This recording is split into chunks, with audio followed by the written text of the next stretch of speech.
Hello everyone, this is Vinod Dhankad and welcome back to our YouTube channel #commerce vibes. तो class 11th accountancy chapter कर रहे हैं 9 और chapter है बेटा अपना journal, books of original entry journal. तो इसके प्रैक्टिकल क्वेश्चंस कर रहे थे और क्वेश्चन नंबर 25 पर आ गए हम। एक रिक्वेस्ट है क्वेश्चन करने से पहले कि अगर आप मेरे चैनल पे नए हैं तो प्लीज़ मेरे चैनल को सब्सक्राइब करें, बेल आइकन को भी प्रेस करें ताकि जितनी वीडियो डालूँ उनकी नोटिफिकेशन आपको मिल जाए। तो एक बार देखें, जर्नलाइज द फॉलोइंग 2017। हमें जर्नल्स रेडी करने हैं, हमें यहाँ पर अपनी एंट्रीज करनी है। यहाँ पर हमें ईयर दे रखा है 2017 और इसकी मार्च 4 से ट्रांजेक्शन हमें करनी है। Purchase building for 1,50,000 and incurred expenses of 10,000 on it's purchase. हमने बिल्डिंग परचेज की है कितने की? 1,50,000 का। अब ये क्या है? एक अपना एक्सपेंस है कितने का? 1,50,000। एक इनकर्ड एक्सपेंस है 10,000 का इसकी परचेजेस पर। जब हमने इसको परचेज किया तो उस टाइम एक एक्सपेंस पे किया है हमने कितने का? 10,000 का। तो अब ये बिल्डिंग खरीदी थी तो इसी में तो इसका एक्सपेंस ऐड करेंगे। हम टोटल अमाउंट कितना मानेंगे कि ये बिल्डिंग के लिए ही एक्सपेंस था? 1,50,000 ये और 10,000 ये। टोटल हमने जो बिल्डिंग पे पेमेंट की है वो पेमेंट की हमने 1,60,000 की। तो क्या हो जाएगी? 2017 में मार्च 4 से हम स्टार्ट कर रहे हैं। तो फर्स्ट हमने क्या की है? बिल्डिंग खरीदी है। तो बिल्डिंग अकाउंट डेबिट क्या आ रहा है अपने पास? Building account debit. बिल्डिंग आ रही है। अमाउंट कितना? मैंने बताया 1,50,000 वो, और जो एक्सपेंस है टोटल 1,60,000। बदले में क्या कहा है इसने? बदले में कोई वर्ड यूज़ नहीं किया है, तो हम मानेंगे कि जो बिल्डिंग हमने खरीदी है वो कैश में खरीदी है। तो टू कैश अकाउंट, ठीक है। कितना? 1,60,000। नरेशन क्या हो जाएगी अपनी? Being building purchased and expenses paid. हम लिख देते हैं एक्सपेंसेस पेड क्योंकि सामने वाले को हमें ये भी बता रहा है कि हाँ हमने इससे रिलेटेड कुछ एक्सपेंस दिए। डन। नेक्स्ट है Satish who on us 20,000 is declare insolvent. अब ये 20,000 से डिक्लेयर हो गया है इंसॉल्वेंट एंड 60 पैसे पर rupees is received from his estate. उसकी एस्टेट से उसको कितना मिला है? उसकी एस्टेट से मिला है उसको, जहाँ पर उसको 1 रुपीज़ में कितने पैसे होते हैं? 100 पैसे। इस 100 पैसे में से उसको 60 पैसे ही रिसीव हुए हैं। तो अब 20,000 उसके पास इंसॉल्वेंट है, अब वो दिखा रहा है, और अपनी एस्टेट, अपनी संपत्ति बेचने के बाद उसको 100 पैसे की बजाय 60 पैसे मिले। तो उसको कितना मिला है? 60 पैसे की निकालें तो हम यहाँ पर 6 2 12 12,000 रुपीज़ मिले हैं उसको। किसके कंपेयर में? 20,000 के कंपेयर में। अब 12,000 उसकी एस्टेट बेचने से उसे मिला है तो उसकी बैड डेट्स कितने हो गए? उसका पैसा कितना डूब गया? कितना? अब जो 40% है, क्योंकि 60 पैसे ही मिले ना, यहाँ पर 100 में से 60 गया 40 और निकाल लेते हैं। कितना?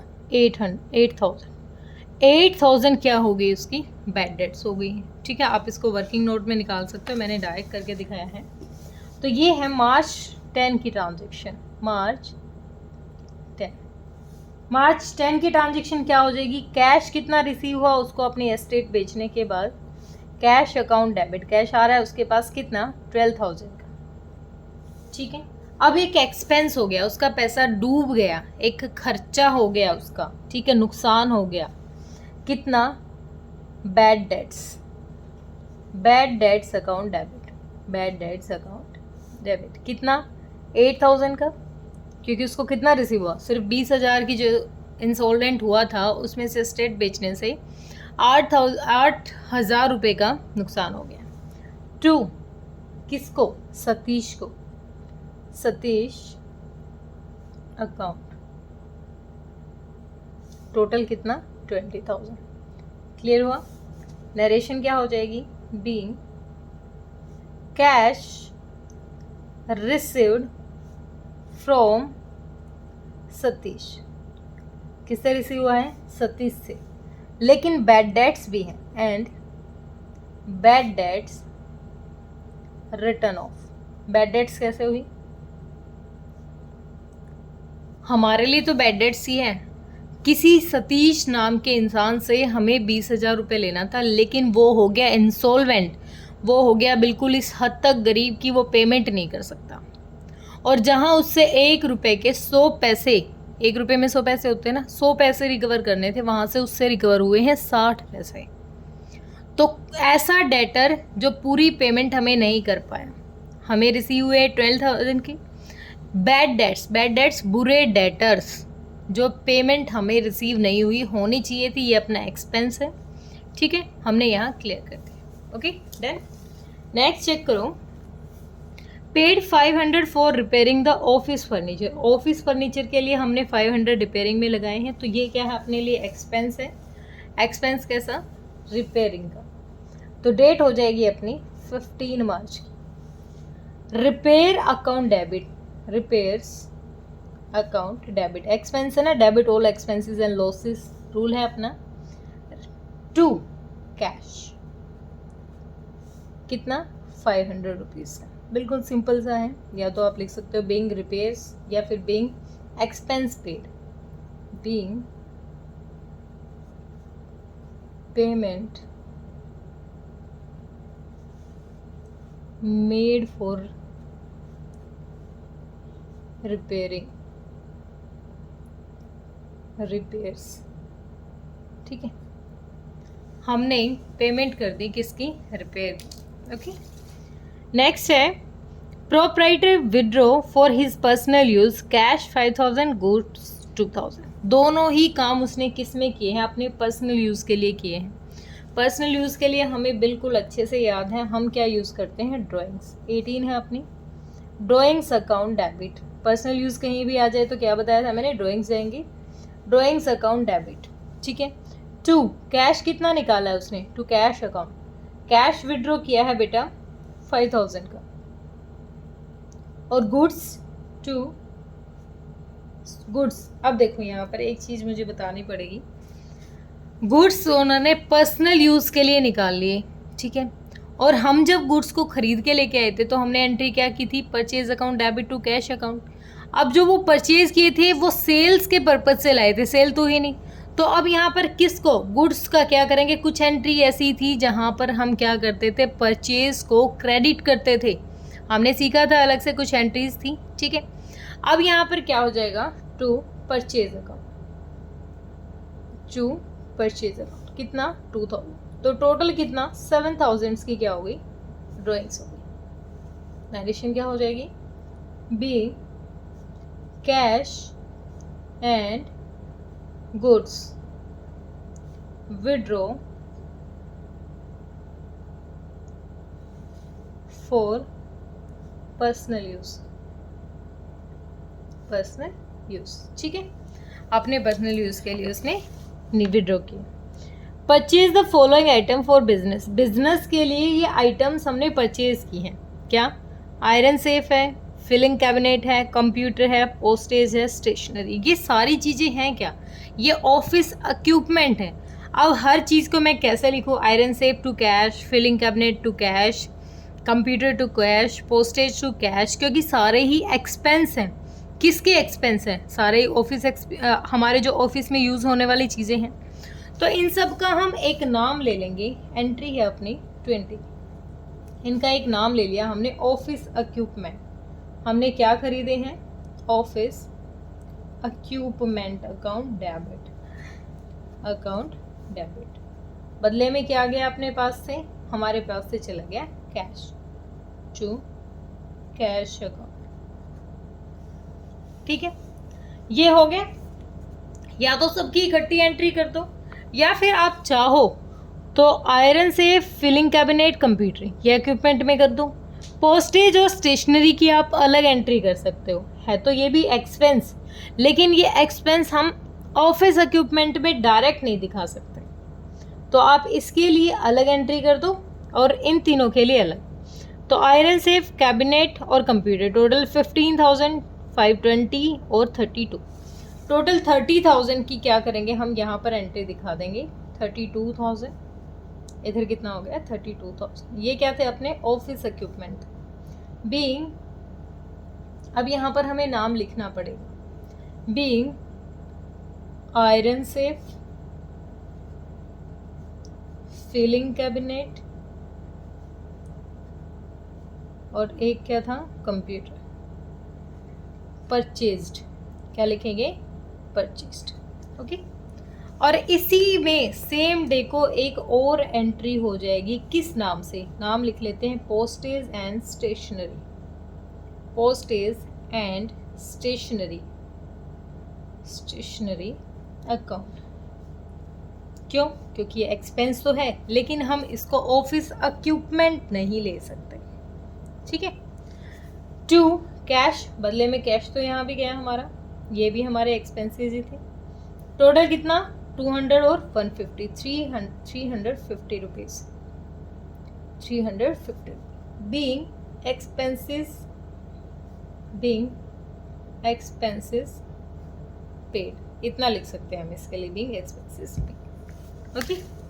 नेक्स्ट देखें, पेड इलेक्ट्रिसिटी चार्जेस 1600। अब यहाँ पर ये नहीं कह रखा हमें कि इलेक्ट्रिसिटी का जो बिल हमने किया है वो पर्सनल यूज़ के लिए किया ओनर ने, और नहीं दिया तो इसका मतलब ऑफिस का ही एक्सपेंस है हमारा, बिजनेस का ही। तो डेट 28 हमने क्या किया, इलेक्ट्रिसिटी का बिल पे किया है। इलेक्ट्रिसिटी क्या था ये, electricity charges, electricity charges account debit to. अब कैश, जब बैंक वगैरह के बारे में चेक की बात नहीं कहता तो हम कैश यूज़ करते हैं। अमाउंट कितना 1600।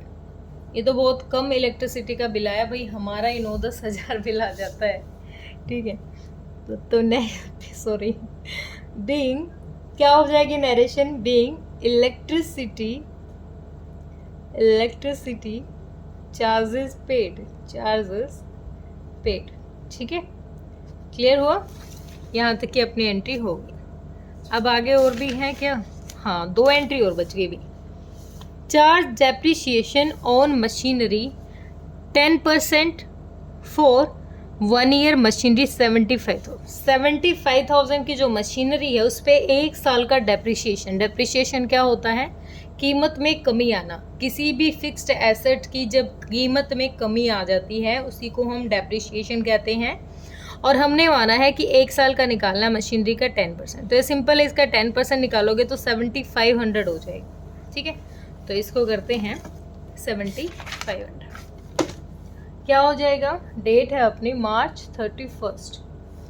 हमने डेप्रिसिएशन लगाया, डेप्रिसिएशन एक एक्सपेंस अपने लिए, डेप्रिसिएशन अकाउंट डेबिट कितना 7500 हो जाएगा।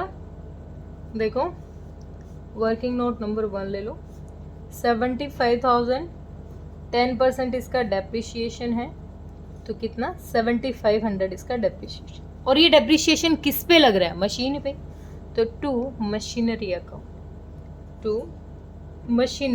अकाउंट, क्योंकि मशीन की वैल्यू कम हो रही है यहाँ पर, ठीक है। तो बीइंग डेप्रिसिएशन चार्ज्ड, इतना ही लिख सकते हैं आप इसको। क्लियर हुआ। नेक्स्ट देखो, outstanding wages at the end of the year 6000। अब ये क्या है, एक एक्सपेंस है हमारा, आउटस्टैंडिंग वेजेस है। आउटस्टैंडिंग का मतलब जो वेजेस अब तक हमने पे नहीं की है, जो ड्यू है वो अभी तक हमने एंड तक पे नहीं की है। 31 मार्च को आ गए, हमारा ईयर ख़त्म होने को है और हमने ये वेजेस पे नहीं किए, तो किसके अगेंस्ट होती हैं, चार्जेस के। एक second, outstanding wages at the end of the year 6000, हाँ ये अभी पे नहीं की है, तो हम पे करते तो क्या एंट्री करते, wages account debit to cash account करते। अब हमने पे नहीं की है तो ये किसके अगेंस्ट शो हो रही है, वेजेस के अकाउंट, wages account debit to outstanding wages, है ना। जब पेमेंट करेंगे तो outstanding wages account debit to cash हो जाएगा, अभी पे नहीं हुई है, ठीक है। तो नरेशन हो जाएगी बीइंग आउटस्टैंडिंग वेजेस रिकॉर्डेड। अभी हमने उसको रिकॉर्ड किया है, और जब पे करेंगे तो outstanding wages account debit to cash account हो जाएगी और आउटस्टैंडिंग खत्म हो जाएगा। कितना अमाउंट? 6000। बिल्कुल सिंपल सा क्वेश्चन था। होप क्लियर हुआ होगा, थोड़ा सा लंबा तो था। किसी बच्चे का कोई डाउट हो तो बेटा मैं आपके लिए ही इतनी सारी वीडियो बना रही हूँ, इतनी मेहनत करती हूँ, इतनी लेट वीडियो अपलोड करती हूँ मैं, मतलब रात को ही टाइम मिलता है मुझे। ठीक है, स्कूलिंग होती है मेरी और फिर बाद में, ठीक है आप समझ रहे हो, वर्किंग है। तो इतनी मेहनत आपके लिए की जा रही है। अगर आप में से किसी बच्चे का कॉन्सेप्ट क्लियर नहीं हो रहा है तो प्लीज़ आप कमेंट सेक्शन में डालें, मैं इससे बेटर तरीके से कोशिश करूँगी आपको पढ़ाने की। ठीक है बेटा, थैंक यू सो मच।